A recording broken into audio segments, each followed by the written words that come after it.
নমস্কার বন্ধুরা, আমি জ্যোৎস্না মল্লিক। আমার পল্লী চারণী কুক সেন্টারে নতুন একটা পর্ব দেখার জন্য সবাইকে জানাই স্বাগত। আজকে দেখো তোমাদের সাথে শেয়ার করব এই যে তালের নরম তুলতুলে রুটি আর সাথে তাল ক্ষীরের এই রেসিপি। এই সিজনে এই যে নরম পাকা তালের তুলতুলে রুটি আর এই তাল ক্ষীর তো একেবারে জমে যাবে। একবার হলে তো খেয়ে দেখতেই হবে, তালের সিজন শেষ না হতেই।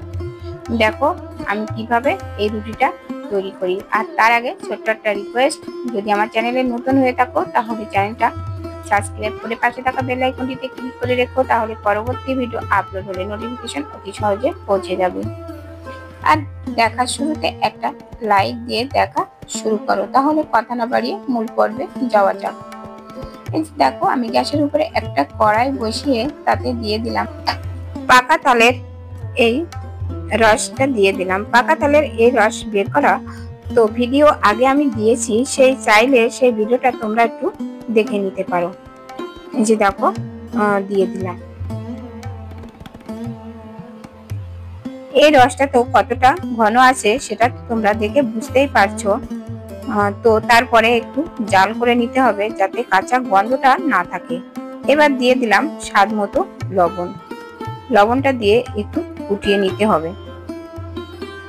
এবার দিয়ে দেব 1 বাটি প্যাকেট আটা। এখানে তোমরা ময়দা ও ব্যবহার করতে পারো কিংবা চালের গুঁড়ো দিয়েও কিন্তু তৈরি করতে পারো।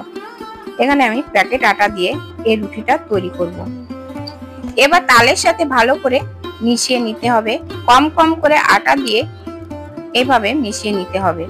একবারে দিলে কিন্তু অনেক সময় কিন্তু তাল কম হয়ে যায়, আটা বেশি হয়ে যায়, তাই একটু কম কম করে দিয়ে এভাবে মিশিয়ে নিতে হবে।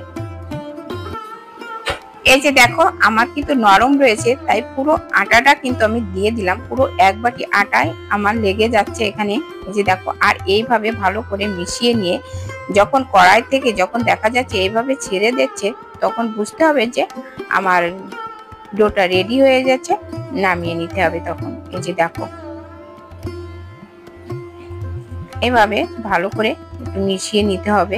আর এই গরম অবস্থায় তো হাত দেওয়া যাবে না, তাই নামিয়ে আমি একটা থালায় নামিয়ে একটু ঠান্ডা হতে দেব। আর একটা থালা দিয়ে ঢাকা দিয়ে রাখলাম, তাহলে নরম থাকবে। আর ঢাকা না দিলে কিন্তু উপর থেকে মানে ড্রাই হয়ে যাবে, তখন ভালো মাখা যাবে না। আর এটা যদি ভালো মানে ঠান্ডা হয় তখনও কিন্তু শক্ত হয়ে যাবে, ভালো মাখবে না। একটু গরম গরম থাকবে। আটা লাগিয়ে নিয়ে এইভাবে একটু চটকিয়ে মেখে নিতে হবে। তো এই রুটিটা কিন্তু এই আটাটা তৈরি করাতে, ডোটা তৈরি করার উপরে অনেকটা রুটিটা সুন্দর হয়। এই যে দেখো এইভাবে ভালো করে চটকিয়ে মেখে নিতে হবে। দেখো তোমরা যারা এখনো এই তাল রুটি খাওনি, একবার খেয়ে দারুণ লাগে। এইভাবে তৈরি করো, সহজ এই রুটিটা তৈরি করা, কোনো ঝামেলা নেই, একেবারে ঝামেলা ছাড়াই কিন্তু এই রুটিটা হয়ে যায়। আর খেতেও কিন্তু দারুণ লাগে। এবার দেখো ডোটা মাখা হয়ে গেছে। এবার আমি একটু লম্বা করে নিয়ে লেচি কেটে নেব। যেরকম সাইজে রুটিটা তৈরি করতে হবে সেইভাবে লেচিগুলো কেটে নিতে হবে। একটা সত্য কথা বলতে কি, আমি কিন্তু এই ফার্স্ট টাইম এই তাল রুটিটা তৈরি করে নিচ্ছি। এই তাল রুটিটা আমার পিসিমার বাড়িতে খুব জোরে তৈরি হতো, আমার পিসিমারা খুব ভালো খেত। আজকে এই তাল রুটিটা তৈরি করতে যে সেই কথাটাই মনে পড়ে গেল। যাই হোক, ফার্স্ট টাইম তৈরি কেমন হয়। তাছাড়া রুটি কিন্তু আমি ভালো বেলতে পারি না, ভালো গোল হয় না কিন্তু। তো কিরকম হয় দেখা যাক। ভালো গোল হয় না তো কি হয়েছে, খাওয়া তো যাবে। এই যে দেখো একটা তৈরি হয়ে গেছে। এই যে তাওয়া, রুটি ছাকা তাওয়ার পরে দিয়ে দিলাম। দিয়ে এবার উল্টে পাল্টে, এটা এক পাশ হয়ে গেলে উল্টে পাল্টে এটা সেকে নেব। দেখা যাক আমার ফোলে কিনা রুটিটা কেমন হয়, দেখা যাক। কালারটা তো দারুণ এসেছে, দেখা যাচ্ছে। রুটি সেকার সময় মিডিয়াম আঁচে সেকতে হয়।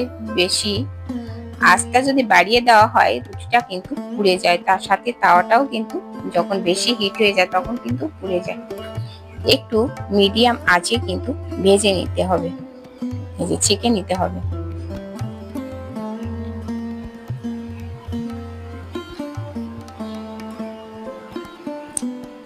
এই তো দেখো ভালোই ফুলেছে, মোটামুটি ভালোই ফুলেছে। দেখো এবার এটা নামিয়ে নেব। তো আরেকটা এটা নামিয়ে নিয়ে আমি আরেকটা রুটি তৈরি করে নিচ্ছি। দেখো একই প্রসেসে আমি রুটিগুলো সব তৈরি করে নেব। এই রুটিটাও আমার তৈরি হয়ে গেছে, এটাও আমি ছেঁকে নেব। এখানে কোনো তেলের ব্যবহার নেই, একেবারে তেল ছাড়া।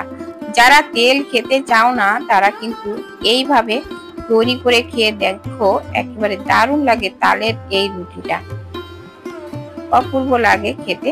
যারা খেতে চায় না তাদেরও কিন্তু ভালো লাগবে। দেখো বাকি রুটিগুলো আমি একই প্রসেসে সবগুলো আমি সেকে তুলে নিলাম।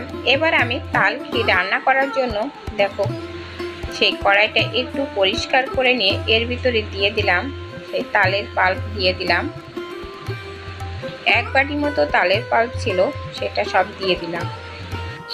এবার দিয়ে দিলাম স্বাদ মতো লবণ। মিষ্টি জাতীয় খাবারে লবণ না দিলে কিন্তু ভালো লাগে না। আর দিয়ে দিলাম 1 চামচ।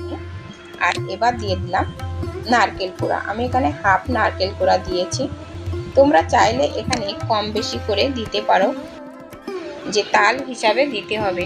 তাছাড়া এখন যে দাম, মানে নারকেল পাওয়াই যায় না, তাহলে কিন্তু নারকেল না দিলে আসলে কিন্তু একটু আস্তে আস্তে নারকেল মুখে পড়লে না জমে যাবে।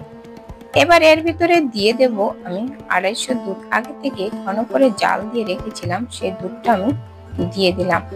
আর এই যে দেখো আমি কিন্তু তাল ঘি 4-5 দিন ধরে জাল না দিয়ে তোমাদের দেখানোর জন্য সবটাই এর ভিতর দুধ চিনি সব দিয়ে দিলাম। আবারও চিনি দিয়ে দিলাম একটু। আর চিনিটা দিলে না একটু মিষ্টি মিষ্টি না লাগলে কিন্তু ভালো লাগে না। এইভাবে তাল ঘি রান্না করে ভাত দিয়ে কিংবা রুটি পরাটা সব মানে সবটাতেই খাওয়া যাবে, খুব সুন্দর লাগে। আমি কিন্তু পান্তা ভাতেও কিন্তু খুব ভালো লাগে এই তাল ঘি রান্না করে। আর প্রতিদিন কিন্তু 250 করে দুধ দিলে ভালো হয়। গ্যাসের উনান, যেহেতু গ্যাসের উনানে রান্না করতে হলে 250 দুধ দিয়ে একটু ফুটিয়ে রেখে দিয়ে পরের দিন আবার জাল দাও, দিয়ে এইভাবে যতক্ষণ না তাল থাকবে ততক্ষণ দুধ দিতেই থাকবো। গরম করে ফুটিয়ে রেখে দিলে অনেক দিন পর্যন্ত থাকে। এইভাবে করলে না খুব ভালো লাগে খেতে, একেবারে সন্দেশের মতো লাগে। আর এই যে দেখো রুটিগুলো আমি একটা থালাতে আমি সাজিয়ে নিয়েছি। রুটিগুলো যে এত সুন্দর হবে আমি তো বুঝতেই পারিনি, খুব সুন্দর হয়েছে। আর তাল ঘিটাও আমি ঘন করে জাল করে নিয়েছি, এবার নামিয়ে নেব। এই যে দেখো কত ঘন করে নিয়েছি, বুঝতেই তো পারছো বন্ধুরা। এবার একটু খেয়ে দেখতে হবে কেমন হয়েছে। দেখো দেখতে তো অপূর্ব হয়েছে, আমার তো তস হয়েছে না একটু খেয়ে দেখে। আর দেখো কত নরম আর সফট হয়েছে, একেবারে অপূর্ব হয়েছে। এবার এইভাবে ছিঁড়ে নিয়ে দেখো রুটিতে লাগিয়ে নিয়ে একটু খেয়ে দেখি কেমন হয়েছে। অপূর্ব হয়েছে তো খেতে বন্ধুরা। তো বন্ধুরা আজকের ভিডিওটা কেমন লেগেছে কমেন্ট করে জানাতে কিন্তু ভুলো না। আর নতুন বন্ধুরা আমার চ্যানেলটাকে সাবস্ক্রাইব করে পাশে থাকা বেল আইকনটিতে ক্লিক করে রেখো, তাহলে পরবর্তী ভিডিও আপলোড হলে নোটিফিকেশন অতি সহজে পৌঁছে যাবে। আর লাইক দিতে ভুলে গেলে একটা লাইক করে দিও। আর যে পর্যন্ত দেখা হবে পরবর্তী ভিডিওতে, নমস্কার বন্ধুরা।